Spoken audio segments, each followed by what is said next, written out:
menyangkut pertanyaan tadi yang Gus Zofur hilang, nggak semua pertanyaan harus dijawab. Sebetulnya saya juga ngeritik, nggak semua yang diunek-unek takokno. Kadang wong takok nasib, Gus. Kita misalnya saya itu sering punya utang 1 juta, jadi gak iso nyaur. Kadang wong takok, kalau diutang 1 miliar caranya nyaur piye? Wong kene diutang 1 juta ora carane nyaur kok ditakoki sing utange napa? 1 miliar. Kula nu di santri, bojone niku 3 wong sugih. Kowe iku urang kesuwan kula takok carane ngrukono bojone. Ya kene bingung piye carane. Bojo sitok wae kudu urip malah. Ditakoki bojo napa? Nah ternyata santri itu terinspirasi oleh cerita-cerita. Syaratnya wali itu kudu di bojo cerewet. Nak sitok wae cerewet wali apa meneh nak telu, dia cara berpikir begitu. Nah, itu yang bojo pertama itu ngancam nak masih sah dengan istri kedua ketiga mau bunuh diri. Terus dene nate nyuwun sewu melafatkan tolak. Terus takok teng kula. Niku termasuk mukroh napa mboten Gus? Karena saya melafatkan itu dipaksa diancam bojo pertama mau nopo? Diware. Lah iku nang fikih kan hanya ada syartul ikrah itu mukrih harus mampu mewujudkan mahaddadahu. Kena arah megat tak patah. Ini ndak kasusnya unik. Umumnya bab ikrah di fikih kan nak ora ke tak patah ini ndak. Ini kasusnya beda. Nak rabuk turuti aku mati. Itu kan bingung. Ya saya seduarian Gus Zofur ya jawab apa alam nunggu Jibril ya sudah akan datang. Artinya gini ya, problem kita kekinian itu setiap masyarakat punya iskal atau punya grundel itu ditanyakan kiai.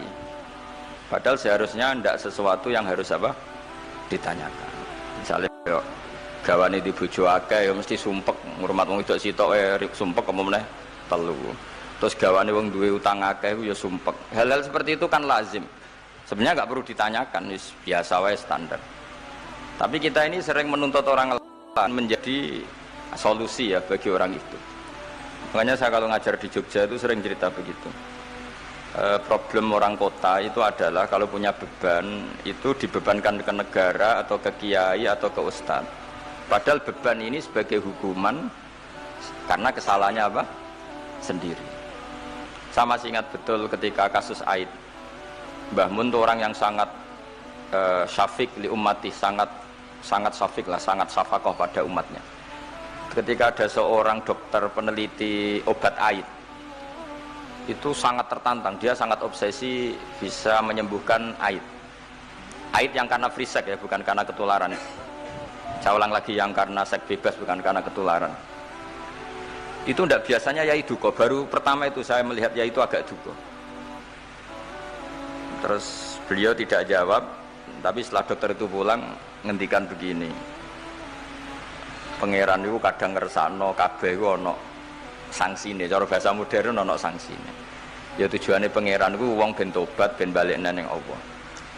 Jadi ana wong uripe ngawur diutang, ya sangsine wong urip ngawur diutang ben uripe apik. Intinya Mbah Mun mau ngendikan kesalahan itu pantese ya ana sangsine ben wong tobat. Lah saiki kiai iku nek ditakoki ngono berusaha cari solusi sanksi iku, padahal Allah kepengen memberi sanksi. Enggak sampean misalnya zaman mondok ra sregep terus bareng saiki dadi kiai bingung terus kula kan dadi solusi Gus kayak donga laduni. Wong pangeran ngekeki sanksi kuwe zaman mondok ra sregep. Ben ora rasane isin maca keliru di depan umum. Malah yo ijazah napa? Laduni.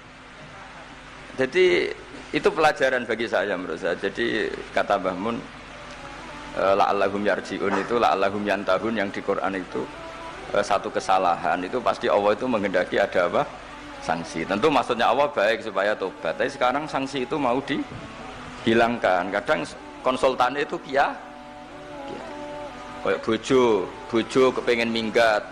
Sing lanang tak takoki kena apa? Mun lami Gus boten kula nafakoi. Ya aku yang mending normalnya aku minggat, aku terlambat bojomu kepengen minggat saiki aku terlambat, kudune wis wingi-wingi. Normalnya wong lanang ra tanggung jawab, mencen sangsine bojone minggat. Itu cara kula kiyaine memberi napa? Solusi. Tak bila minggate ning diteng tiang tuane, berarti bojomu pinter. Wis ngerti sing lanang ra kena deloki melok wong tuane ya menika. Jadi nah seperti itu menurut saya semua kiai itu harus kayak saya dalam bab itu. Tapi mereka nyari donga, piye bojo iki ra dicukupilah seneng. Terus golek akeh pengasih, golek jimat. Akhirnya Mbah Mun nate cerita, sing kula paling tak kenang sih. Akhirnya kiai ini nganti lali ya. Ana wong melarat ijazah kiai. Berhubung kiai ini ku isin muni ra iso dijazahi duha mek donga. Kiai ini ku lali nak dhewe fakir. Akhirnya yang minta ijazah itu ditimbali Mbah Mun. Rene tak ijazahi. Kowe yo ijazah duha mek sapa kiai iki. Lha kiai ku dhewe fakir kok jalu ijazah. Ya ijazah ya mek aku sing wis sukses dadi kiai sugih. Artinya apa? Bener ceritanya Gus Zofur, gara-gara setiap pertanyaan itu memaksakan bisa jawab. Wis koyo ning pondok lho, wis karuan dene dhewe Joko Tuwa. Lho kok ngeke ijazah mahabbah. Dene pondok ganti Joko Tuwa. Itu di pondok mana-mana Gus, itu ada ijazah laduni. Padahal sing ijazah iku ya tau ra munggah. Sekolah iku ora tau munggah. Ngono dicalon ijazah laduni yo. Coba di pondok-pondok beredar gak ijazah ketemu Nabi Khidir? Beredar. Padahal yang ijazah juga gak pernah. Nah itu karena yang diceritakan Gus Zofur tadi, memaksakan bisa. Jadi karuan dekne dhewe ra iso ya santai wae. Nah, aku pengen ngipi ketemu Rasulullah itu beredar gak ijazah itu? Mungkin Pak Del kan yang pernah mengijazahkan itu. Tapi ya ora tahu. Sampe tahu ijazah niku Pak Zakaria. Oh, jadi ya ijazah itu terus ya. Karena jubir Torekoh nih. Jadi intinya kalau ndak bisa ya bilang saja ndak bisa. Sampai apa jangan kita lupa tadi ya, sampai lupa daratan tadi, karena problem negara kita termasuk itu. Semua intelektual, semua pakar kalau ditanya problem negara itu semuanya jawab, akhirnya kan gaduh, semuanya punya rumus, semuanya punya versi, akhirnya gaduh.